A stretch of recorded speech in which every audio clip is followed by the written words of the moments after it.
সেনাবাহিনীর জামা কাপড় খুলে নিজের জামাটা খুলে ডাকছে যে এটা আমার সবার কথাটা।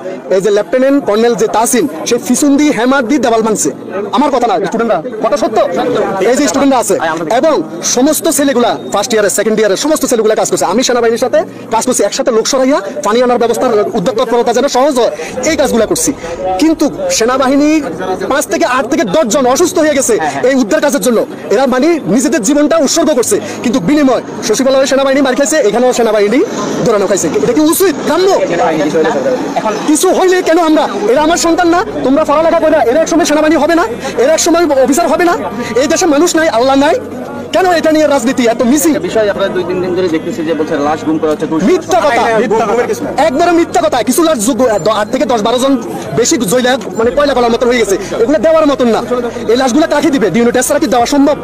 এই বাচ্চাগুলো এই লাশগুলো কিছু ঢাকা মেডিকেল আছে, বাহিনীটা আছে, সিএমএস যেখানে হেলিকপ্টার দিয়ে আমরাই তো উঠেছি, আমরাই প্রেজেন্ট ছিলাম। ওই 8-10-12 জন প্রাথমিকভাবে চিকিৎসার জন্য তাড়াতাড়ি হেলিকপ্টারে নিয়ে গেছে। যে জায়গায় হেলিকপ্টার সেনাবাহিনী নামাইছে, এতটা রিক্সে নামাইছে, বড় হেলিকপ্টার আসছে, কিন্তু কতটা রিক্সে। তাহলে ওই সেনাবাহিনীকে আমরা যদি অন্তত কৃতজ্ঞতা প্রকাশ করা ছিল প্রশাসনকে, যে সেনাবাহিনীর সর্বোচ্চ জীবন দিয়ে কাজ করছে। আমি প্রেজেন্ট সেনাবাহিনীর সাথে ছিলাম, সমস্ত গাইডিয়ানরা দেখছে, সবাই দেখছে। কেন বাংলাদেশের মধ্যে আইন প্রশাসনকে সাথে সাথে দোষারোপ করা হয়? ওনারা মানুষ না? আমাদের সবাইকে এটা বোঝা উচিত না? আমরা এই দিনে একদিন এই পোশাকগুলো পরবো না? কথা হইলে আমরা দেখছেন সচিবালয়ের মধ্যে কিভাবে পুলিশকে ফাতরগুলো মারছে। এটা কি কোনো মানুষের কাজ? দুনিয়ার মধ্যে একদিন মানুষ বাঁচে থাকবে, একদিন কেউ থাকবে না।